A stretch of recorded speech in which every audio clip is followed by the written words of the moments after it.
Student ने अपने teacher से बोला कि सर, मेरी रिस्ट वॉच जो कि मेरे डेस्क पर रखी थी अब मुझे वहाँ पर नहीं मिल रही है।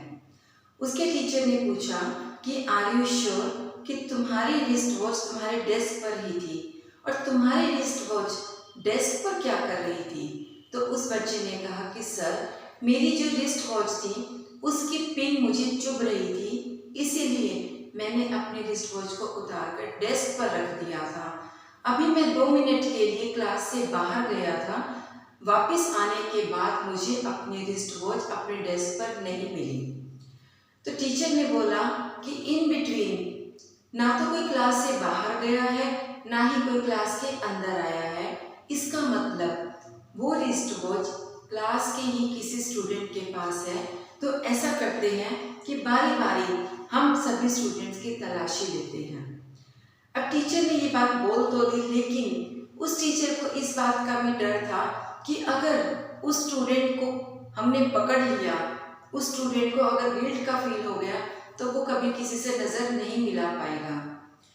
टीचर ये चाहते थे कि किसी को भी इस बात का एहसास ना हो, किसी को भी बात पता ना लगे कि चोरी करने वाला बच्चा कौन था। टीचर ने हर स्टूडेंट की आंखों पर काली पट्टी बांध दी और हर स्टूडेंट को बोला कि आप दीवार की तरफ फेस करके खड़े हो जाओ। सभी बच्चों ने ऐसा ही किया, आंखों पर काली पट्टी बांधकर दीवार की तरफ फेस करके खड़े हो गए। टीचर ने बारी बारी हर बच्चे की तलाशी ली। एक बच्चे की पॉकेट से जो वो रिस्ट वॉच थी वो मिल जाती है।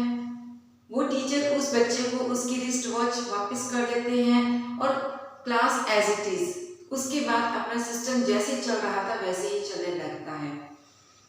वो बच्चा जिसने चोरी की थी उसके मन में इस बात का एहसास था कि सामने वाले लोगों को जब पता लगेगा तो वो मुझ पर हंसेंगे, वो लोग क्या कहेंगे, उनको कैसा लगेगा, मैं उनसे नजर कैसे मिलाऊंगा। लेकिन उसके एक्सपेक्टेशंस से अलग वो क्लास बिल्कुल एज इट इज चलती रही जैसे कि पहले चल रही थी।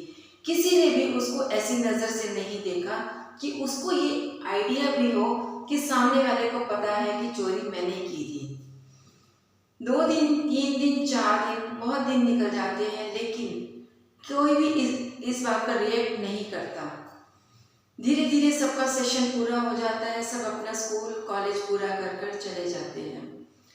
आने वाले टाइम में वो स्टूडेंट एक बहुत बड़ा मिलेनियर, बहुत बड़ा एंटरप्रेन्योर बनकर अपने स्कूल की एक मीटिंग में वापस आता है।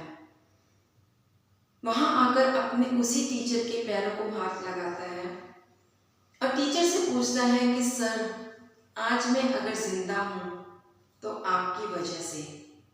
तो सर बोलते हैं कि मेरी वजह से मतलब? तो उस स्टूडेंट ने कहा कि सर, आपको याद है ना कि उस साल में एक स्टूडेंट की रिस्ट वॉच चोरी हो गई थी, आपने सब बच्चों की तलाशी ली थी, जो वो रिस्ट वॉच थी मेरी ही पॉकेट से मिली थी, लेकिन आपने मुझे इस बात की कोई पनिशमेंट नहीं दी, ना ही मेरे किसी क्लासमेट ने ऐसा कुछ रिएक्ट किया, ऐसा कुछ मुझे एहसास कराया कि मैं ही चोर हूँ और उन्हें इस बात का पता है। तो टीचर ने एकदम से कहा कि अच्छा, वो बच्चे तुम थे क्या? तो वो स्टूडेंट एकदम हैरान हो गए कि क्या मतलब सर, क्या आपको नहीं पता कि वो चोरी करने वाला बच्चा मैं ही था? तो सर ने बोला कि नहीं, मुझे नहीं पता था, क्योंकि जिस वक्त मैंने तुम सबकी आंखों पर पट्टी बंधवाई थी उस वक्त मैंने अपनी आंखों पर भी पट्टी बांध ली थी, क्योंकि मैं नहीं चाहता था कि मुझे भी इस बात का पता लगे कि किस बच्चे ने ये चोरी की है और मेरी नज़र में उस बच्चे की कोई वैल्यू कम हो। ये बात सुनकर वो बच्चा सर के पैरों में पड़कर और सर के गले लगकर जोर जोर से रो पड़ता है कि सर, जिस दिन ये घटना हुई थी, जिस वक्त आप मेरी चेकिंग कर रहे थे, मैंने उसी वक्त डिसाइड किया था कि अगर आज किसी को भी ये बात पता लगी कि ये चोरी मैंने की है, अगर मुझे शर्मिंदगी का एहसास हुआ, अगर मुझे नीचा देखना पड़ा, तो मैं सुसाइड कर लूँगा, लेकिन आपने मुझे उस सुसाइड से बचा लिया।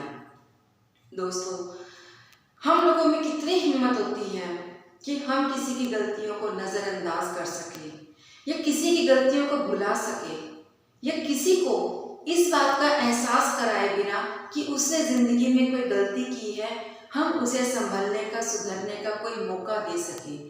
हम लोग हर वक्त अपने लाइफ पार्टनर की, अपने रिलेटिव्स की, अपने फ्रेंड्स की, अपने खुद के बच्चों की, और अगर कोई और ना मिले तो सरकार की, गली पड़ोस की, मोहल्ले की, किसी ना किसी की कमी को ढूंढने में ही लगे रहते हैं। अगर हम सामने वाले की कमियों को ना ढूंढकर खुद की कमियों को देखने लगे तो शायद हमारी जिंदगी का रुख ही बदल जाएगा, क्योंकि जैसे ही हम अपना नजरिया बदलते हैं वैसे ही नज़ारे बदल जाते हैं।